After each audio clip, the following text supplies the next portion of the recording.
بسم اللہ الرحمن الرحیم۔ السلام علیکم۔ کسی گاؤں میں ایک بادشاہ حکومت کیا کرتا تھا۔ وہ بہت انصاف پسند اور رحم دل تھا۔ اس کی رعایا بھی اسے پسند کیا کرتی تھی۔ بادشاہ کی کوئی اولاد نہ تھی اور بادشاہ کی رانی خوبصورت تو تھی مگر کم عقلی میں اپنی مثال آپ تھی۔ رانی بادشاہ کو ہر وقت اس بات کے لیے اکساتی رہتی کہ رانی کے بھائی کو وزیر بنا دیا جائے۔ بادشاہ اپنی رانی کی بات سنی انسنی کر دیتا تھا۔ ایک دن بادشاہ اور رانی محل کے جھروکے میں بیٹھے ہوئے تھے۔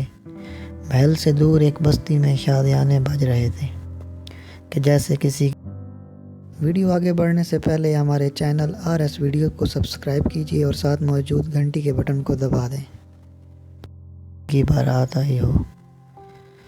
رانی نے بادشاہ سے پھر اپنے بھائی کو وزیر بنانے کی بات چھیڑ دی اور ضد کرنے لگی کہ اس کے بھائی کو وزیر بنا دیا جائے۔ بادشاہ بڑے تحمل سے اپنی بیوی کو یہ بات سنتا رہا اور پھر کہا اچھا اپنے بھائی کو بلاؤ۔ رانی خوش ہو گئی کہ بادشاہ اب اس کے بھائی کو وزیر بنا دے گا۔ اس نے خادمہ کو کہا کہ جلدی سے اس کے بھائی کو بلایا جائے۔ چند لمحوں بعد رانی کا بھائی بھی ہانپتا ہوا بادشاہ کے حضور حاضر ہو گیا۔ بادشاہ نے رانی کو دیکھتے ہوئے اپنے سالے سے کہا تم وزیر بننا چاہتے ہو؟ سالے نے کہا کہ جی ہاں۔ بادشاہ نے کہا کہ جاؤ پتہ کر کے آؤ کہ سامنے والی بستی میں شادیانے کیوں بج رہے ہیں۔ سالہ خوشی خوشی بستی کی جانب بھاگا اور کچھ دیر کے بعد بھاگتا ہوا واپس آیا اور کہا کہ یہ شادیانے کسی کی بارات میں بج رہے ہیں۔ بادشاہ نے پھر کہا کہ جاؤ پتہ کرو کہ کس کی بارات ہے۔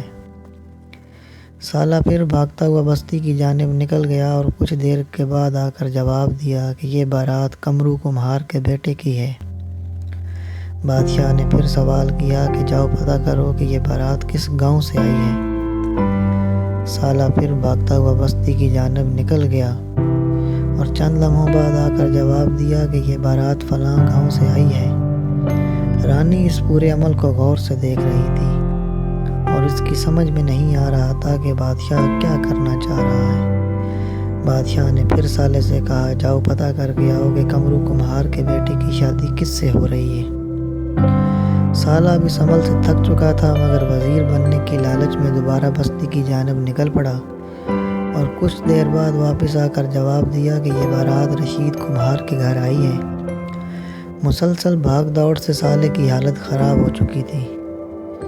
بادشاہ نے اپنے سالے پر رحم کیے بغیر پھر سوال کیا کہ جاؤ پوچھ کے آؤ کہ حق مہر کتنا طے ہوا ہے۔ بمشکل سالہ بستی کی جانب چلا اور کافی دیر بعد واپس آ کر جواب دیا۔ اب بادشاہ نے اپنے سالے کو ایک جانب کھڑے ہونے کا اشارہ کیا اور اپنے وزیر کو طلب کیا۔ وزیر کے آنے پر بادشاہ نے اپنے وزیر سے کہا کہ جاؤ جا کر پتہ کرو کہ یہ شادیانے کیوں بج رہے ہیں۔ وزیر فوراً حکم کی تعمیل کے لیے چل پڑا اور کچھ دیر کے بعد بادشاہ کی خدمت میں حاضر ہوا اور جواب دینے کی اجازت طلب کی۔ اجازت ملنے پر وزیر نے بتایا کہ یہ شادیانے کمرو کمہار کے بیٹے کی بارات کے ہیں جو فلاں گاؤں سے آئی ہے۔ کمرو کمہار کے بیٹے کی شادی رشید کمہار کی بیٹی سے ہو رہی ہے اور حق مہر اتنا ہے اور رشید نے اپنی بیٹی کو کیا جہیز دیا ہے یہ بارات آج ہی واپس جائے گی اور رشید کمہار بارات کی توازے گڑ کے چاول اور اصلی گھی سے کرنے والا ہے۔ وزیر کا جواب سن کر بادشاہ نے اپنی رانی کی جانب دیکھا۔ رانی بہت شرمندہ ہوئی اور آئندہ کبھی اپنے بھائی کو وزیر بنانے کی ضد نہیں کی۔ کسی طاقتور کی رشتہ داری کا مطلب یہ نہیں کہ آپ ہر عہدے کے اہل ہیں۔ دوستو امید کرتا ہوں آج کی ویڈیو آپ کو پسند آئی ہوگی۔ اسے اپنے دوستوں کے ساتھ شیئر کریں، ویڈیو کو لائک کر دیں، چینل کو سبسکرائب کر دیں تاکہ نئی آنے والی ویڈیو آپ تک پہنچ سکیں۔ اللہ آپ کا حامی و ناصر۔